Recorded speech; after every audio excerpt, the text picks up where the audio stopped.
Hello, everyone.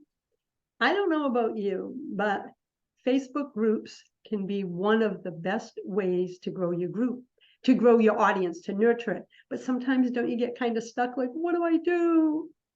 Guess who my go-to person is? I have been in Sandra's programs.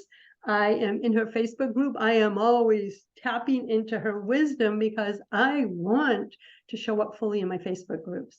So let me introduce you before we dive in, because this is going to be a juicy conversation. With me today is Sandra de Freitas, membership and community expert. She has been a community expert who helps entrepreneurs grow, engage, and monetize. I know you guys like that. Groups and the memberships. She has had her hands in over 700 Facebook groups, been part of 6- and 7-figure launches, which I've witnessed, and been an online entrepreneur for 18 years. That alone says a lot. Sandra is the host of Memberships, Launches, and Communities podcast and the Facebook group. She is known for her comedic personality. She loves people. I got to tell you, being in her group, it's like being with a soul sister. So that's what you're going to learn. That's really important, because how I feel in Sandra's group is how I want people to feel in mine. And she is also loves her coffee, meat, and has such compassion for entrepreneurs. Welcome, my friend. Thank you. I hate reading the part where it says that I've been an entrepreneur for 18 years. I'm like, yes, I started when I was 8. Yes. Hey, how do you think I feel? 32 years. No, well, you started when you were 0. There you go. Right, baby. We look good, don't we? We look great. Yes. And today we're going to be talking about how to grow and consistently engage your Facebook group with ease. And so many people get stuck. So when they get stuck, they do nothing and wonder. So let's talk about it, because I've been there too. And for everyone listening, if you have a Facebook group or you're thinking of starting one, Sandra's your gal. Well, here we go. The people think that they're going to start a group and it's just magically going to come together and everyone's going to talk and it's just going to be delightful. But if it was that easy and hands-off, everyone would be doing it. But with a little bit of planning, a little bit of automation, and a lot of love, you can make it happen. So what I would like everyone to think about is you've been invited to a dinner party. Okay. You've never been to this person's house. You were invited to a dinner party. You ring the doorbell. They come to the door. They let you in. You take a step in. Imagine in that moment, you're anticipating them saying something like, let me take your coat. Go down the hall. That's where the appetizers are. Over there, we have drinks. Oh, so-and-so is here that you know. We have music playing if you're up for dancing. Instead of that, you get this. They're just staring at you and you're just staring back at them and it's completely awkward. And which one of those feelings do you want in your community? So your dinner party is like this community that you're going to put together, right? You would not allow someone at your dinner party who is going to be out of control. Their values don't align. They aren't the right fit. You know, they're just, it's not your vibe, right? And so we want to create this community in your Facebook group that will be the people, bring your vibe people, bring the people that like light you up and you light them up. And it's just a fun, whether it's a sisterhood or a brotherhood or a family, or just like the family that you wished you had, you know, like the fun family you wished you had. So for me, Facebook groups, they take a little bit of work, but with the right strategies, you can make it work. So what do we got to do? So we got to make it inviting.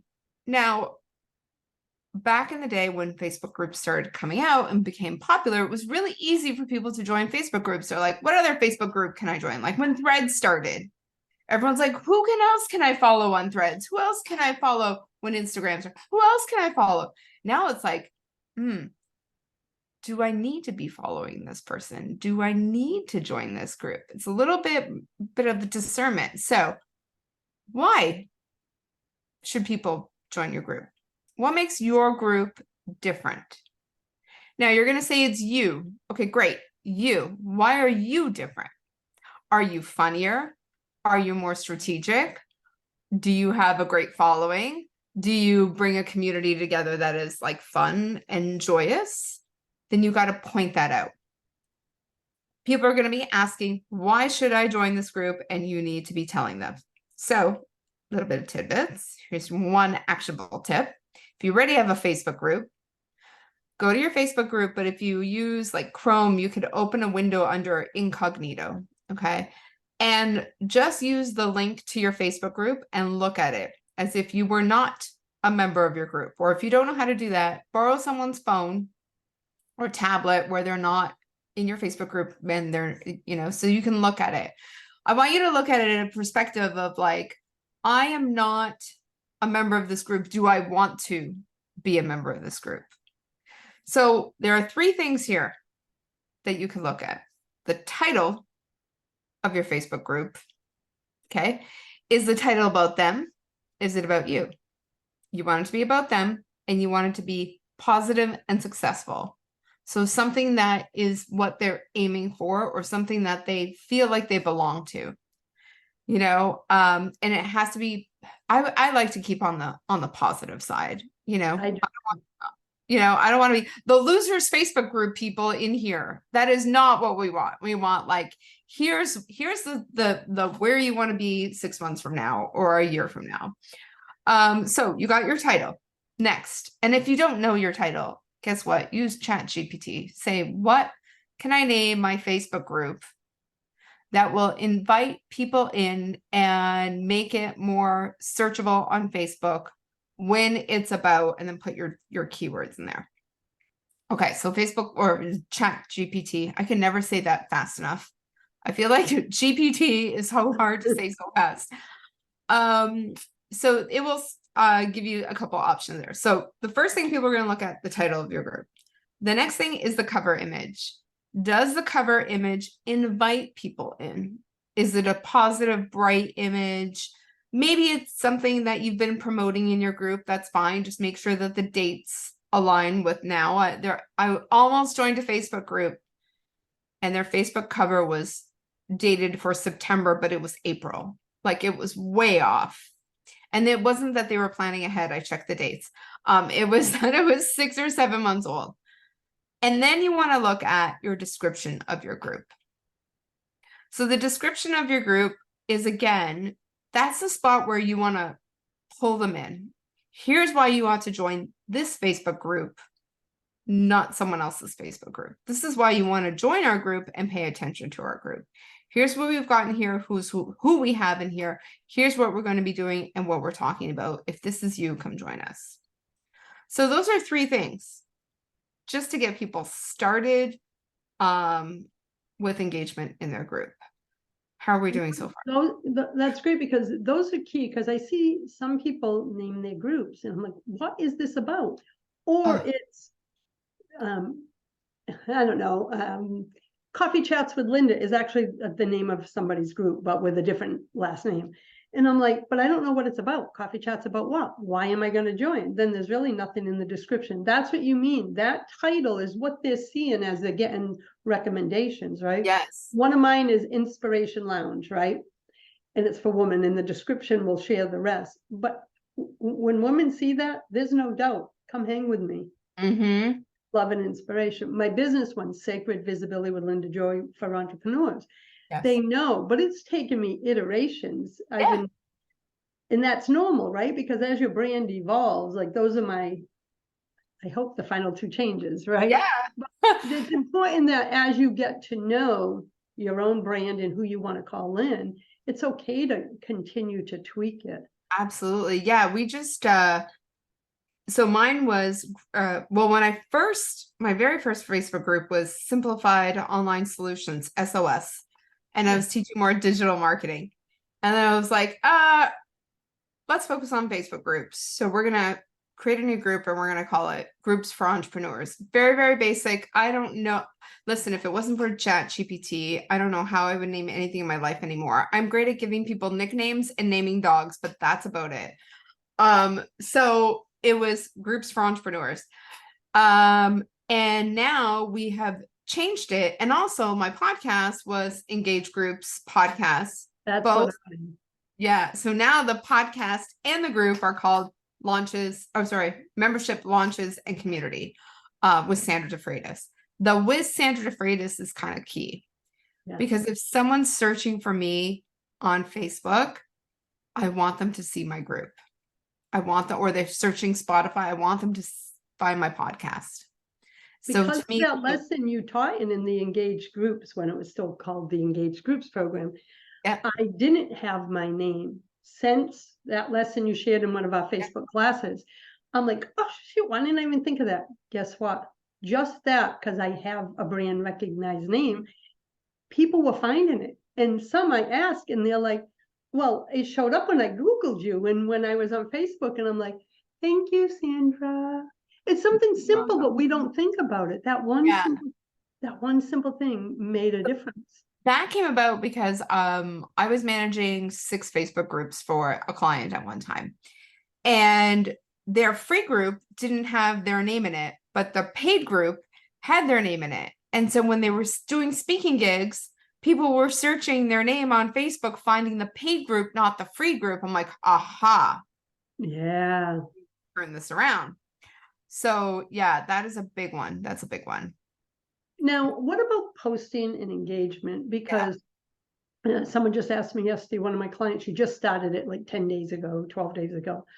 And she's doing pretty well, but she's like, Lynn, can you give me some guidance? I'm like, talk to them. But sometimes people write these long posts with 5 questions in each one. I'm like, no, they're not going to engage with that. And so I'd love your insights. I already know, because I'm a student with you. Yeah, I'm a good student. But I wanted to share that because I know from their heart, and this is for everyone listening, from our heart, we want to give so much. You got to remember, everybody's overwhelmed. Yeah. And so if you give them 5 questions, they're like, oh my God, I don't have time to think about this. Yeah. So give your thoughts about what type of nurturing post to get that kind of engagement. Yeah. 1 question, make it simple and make it easy to answer. Thank you. So I'm going to give you a very simple example. Linda, what's your favorite color? Turquoise. Oh my goodness.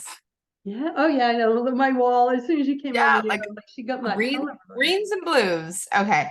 So notice that was like so easy for you to answer, and you answered it with confidence because you know what your favorite color is, but you also know you're not going to be judged for it or people are going to come after you for it. Like, it's a really easy, safe answer, which sometimes we need. Like, I know controversial posts and whatever will get you more like reach, but when you're building a community and people need to feel safe and secure, you need to ask them questions that are easy for them to answer and that are true for them.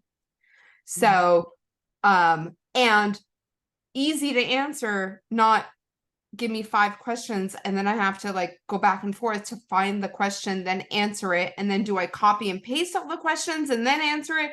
Or do I label them number 1, number 2, or how do I structure? Now, all those thoughts are gone. I'll do this another time. I don't have time for this right now. And yeah, then soul deep questions or emotional questions, like, can you remember back to childhood, a moment that, you really felt disappointed?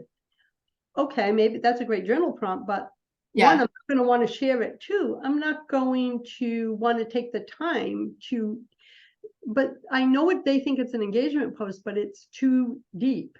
It's too much work.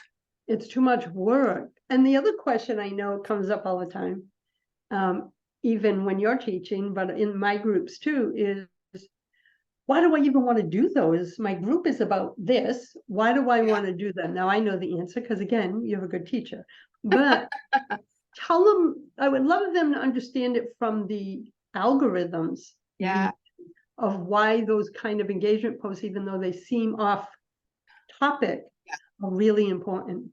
Well, let's go back to the dinner party. If I was having a dinner party with people that didn't know each other, and even if they did know each other, and we were all business people, let's just say we were all entrepreneurs, we would talk about being an entrepreneur, we would talk about business funnels, we would talk about email marketing campaigns, blah, blah, but it will come down to other things. children, dogs, vacations, travel, sports, who knows what else. That's what connects us. That's what brings us together. So I have seen in Facebook groups where people connect because they both have the same breed of dog. Yeah. How did they know? Because we asked, show us your pets. I had people connect in my Facebook group when they both realized that their dogs, completely different breeds, different sizes, but were both named Dexter. Guess what show they started to connect on because of that? Now, people know that they're in your group because your group is about business and they're business owners, or your group is about gardening and they're gardeners. But what keeps them together is that glue that connects them even deeper, right? So to ask questions like, what's your favorite business book, or what book are you reading right now, or what are you watching on Netflix? Oh, the conversation gets deeper. And when people know that they have connections in that group beyond the basics, they're more likely to go in there. So you will have people who you'll see them connect in your own Facebook group. It's kind of fun. I've seen best friends develop over a Facebook group, like best friend. They live 20 minutes from each other and they became best friends through a Facebook group. That was like worldwide Facebook group, but they happened to live that close and they became best friends. They even developed a couple businesses together. It's crazy. But what brought them together was like different conversations where they saw that their hobbies were the same, or their interests were the same, or their values were the same. Yeah. And so that is a key point of asking these questions. But also, like, if I ask a question, like one of the ones that I like to ask in my free group, I think I asked this one 2 different ways in my Facebook group.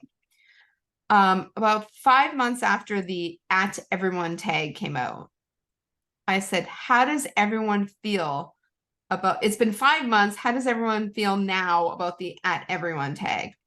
Oh, wow. Like, that is easy for people to answer. People know their answer. It kind of lights them up a bit because there's like some Triggers people around that. yeah. And they were just like, it was going crazy. And that post, yes, it's about Facebook groups, but it's more about like their opinion, because that got so much engagement. Any other post that I put after that started to show up for more people because they either read the post or engaged in the post, whether they liked it or they replied or they put in their own comment, whatever. So that those engagement questions, what is your favorite color? Where are you traveling to next? What is your favorite country you've ever been to? Where's everyone from? Hint, hint, hint, write these all down. These are all engagement questions to ask in your group. Yep. Those help the algorithm see, hey, Sandra's group is active. Sandra's group has connections and conversations going, and we want to bring more people to Sandra's group. Why does Facebook care? Well, Facebook, you would think their #1 goal is to sell ads. And of course, it's right up there, but they can't sell ads if they don't have people using their platform. And they're using their platform for 2 main reasons: events, finding events locally, or posting their own events, and groups, the community that's in there. So those questions are one of the reasons why we have more people in Facebook, is because of these Facebook communities. I think there's like a 6-month span in 2020, and we all know what happened in 2020. But Facebook groups, the number of Facebook groups multiplied by 3.3 times, because we all craved community. Even if it was online, we all needed it. And there were other problems we needed to solve, and we needed to feel like we belonged in places when we weren't going to places in person. And I love what you said about, so for example, if it's a business group, if I understand correctly, by having that engagement, say you are in a launch, or so you want to announce something, having an engagement post that has a strong question that gets engagement, then follow it with a promotional or announcement post, because if this is active, it boosts the visibility of the business post. But when we post business, people just kind of go, Yeah. Like, is there a formula you follow in your Facebook group related to business? So if anyone that has a business group, Yeah. you have a formula, like, okay, do some engagement posts, 2 engagement posts, 3 engagement posts, whatever your formula is, and then an announcement. Yeah. So I like to keep engagement going all the time. Some people will launch and then they disappear from their group and then they come back later when they're ready to launch again. I don't recommend that. Keep the conversation going, have fun in there. Maybe, throw in some jokes, throw in some games, throw in some fun, throw in some of those engagement questions. Make it a fun place to be, because those sales posts do not get engagement. No. They just don't.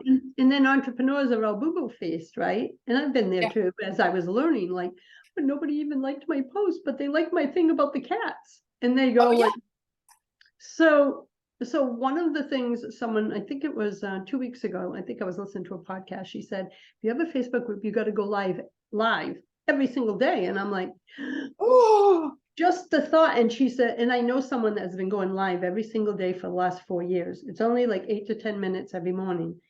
But that thought gave me heart palpitations. I don't mind going live, but I don't, not that schedule. So if someone wants to incorporate lives, do you suggest there should be a pattern, like every Monday, or just randomly show up? Like, what's best for the group algorithms? So I would suggest the same time every week. I go live in my group every Tuesday, 12:30 Eastern, unless I'm on vacation or my son's home or whatever. And it's max 15 minutes. It's a TV show that I run. So I have different segments, right, that I do. But the thing about it being at the same time every single week is people know that I'm live. So either they make it live or they know when to watch the replay for. If I was live Friday one week, Wednesday another, Monday another, they don't know. They'll miss out, or they'll think, oh, shouldn't go live this week. When in fact I did after they checked. So, but also, like, when you have that schedule, people know that you're going to be live, and you'll have more people there while you're live. Now, if no one is there while you're live, do not panic, do not shut it down. And please don't say, we are going to wait until more people show up. Because that just makes the people who did make it feel like, am I not enough? Yeah. Like, you just get started for me, please. They don't stop a wedding, if not enough people are there yet, so we just continue. So, every week, same time, same day. I feel like being so active in your group can work against you, right? If you post a free group. Yeah, like if you post every single day in your free group, the first time I get your notification that you posted in your group, I'll go check. The second time, I'll go check. The third time, I'm kind of like, okay, I don't have time, or what are they doing today, or what have you. So I think you can stretch that out. Don't put that pressure on yourself to go live every day or post every day or have something you have to post every day. It doesn't necessarily need to be like that. If you do 3 times a week, I will give you a gold star. That is great. I'll get a gold star then. Yes. And I'm curious, because you have a weekly live, because I'm about to make this decision myself. So this question is for me too. Okay. Do you always create a Facebook event to help the events thing activate it and remind people, or do you just? So I have a recurring event. Okay. I also have a featured section at the top that shows when I'm live and when the next event is. But to create it every single week, I would start off strong and then it would probably dip down, to be completely honest, because I've got a lot of things going on, or I might have other things that need my attention more so. So I just created a recurring post. I like that, just because at least it reminds them. Yeah. I like that idea, because then it saves me time too. And so you shared some great strategies and tips. Is there any other piece of guidance before we close out and I share your sacred offering? Any other piece of guidance to give someone the inspiration to start a group if they don't have one? Yeah. So community-driven businesses have been largely outperforming businesses that don't have communities. And to give you an example, I tend to, if I'm thinking of buying from someone, I'm a research person. I will research, right? Like, do their values align with mine? Do their do they know what they're talking about? Do I like how they teach? Or are they like too fluffy or too long drawn? So I will tend to look for their Facebook group, and then I go into their lives and I watch their lives. Because I feel like a video gets you to understand and know people better than text would. When I'm reading text, I'm hearing my own voice. I'm not hearing yours. But also, if you ever met a celebrity, you feel like you know them already because you've seen them in interviews, you've seen them on TV or whatever. So community-driven businesses are a great way to create the community that loves you most. They become your selling army. If you ever need anything, they will protect you. And they are, the people that are going to organically refer other people to you. So, so I mean, I can go on and on all about community, what communities can do, but yeah, that's a big piece of it. It's just that everyone's so helpful and wants you to excel. Yeah, that's how I feel in my groups, but like in your communities, I only spend so much time in so many different places, and it has to be places that our values align. Yeah. It raises my vibe. I don't need anything bringing me down. Like, life is hard enough. We don't need that kind of stuff. And what you said about video is so true. Maybe because I'm an empathic person, but I can connect in a moment with video. That's why I was drawn to you. She is so fun and quirky, guys, if you're in a group. And I'm like, oh my God, she's quirky too, right? Like, we have these unique things about us. Yeah. But that, seeing you on video, hearing how you teach, hearing how you love people, that attracted me into your group. Awesome. So I love that you said that, because video, to me, even if someone doesn't want to go live all the time, it creates this a deeper connection. Yeah. So that's why it's an important part of what I do. I slid off for a while because I took the summer off. I don't work the summers. And now I'm like, no, I love it. I love that connection. And I want to bring it back into the group, but I want to have a strategy. So it's all served me as well as everyone that is listening. And Sandra, you have a free gift called Facebook Groups 101, and everyone, it's right below the video, as you can see. But let them know what they can expect when they grab your gift. Yeah. So this is essentially a mini course that you could use while developing your Facebook group, or if you don't have one, watch it and create it with me side by side. You can pause my video. I actually show you how to create a Facebook group, so you can pause it and watch it and create your Facebook group as you go. If you already have one, watch it and go through some of the things that will help you maximize it, so you bring in more people, so you have more fun in it. We talk about why you want a Facebook group. We talk about the engagement and how to increase engagement. We talk about naming your group, planning out your group, and I give you a checklist. I even show you how to create a Facebook cover image in Canva, and you will look over my shoulder, like I said, while creating your group from scratch. And ladies, as I said, I've worked with Sandra. She's a great teacher. She walks you through step by step. That's why I do. You have a good teacher. Because especially when it comes to tech, people start to panic. And she's like, oh, and you do this and you do that. It is like watching over your shoulder, even in your Facebook group when you do your lives and you're teaching us something. Yeah. So listen, everybody, grab this. Whether you're just starting a group, thinking about it, or have one that needs to get some energy in it, turn to Sandra. So her gift, Facebook Groups 101, right below the video. Grab it and get in her communities. Even in your free groups, you deliver so much value. So thank you, my friend. I loved our conversation. And we will see you on the next episode, everyone. Blessings. Bye.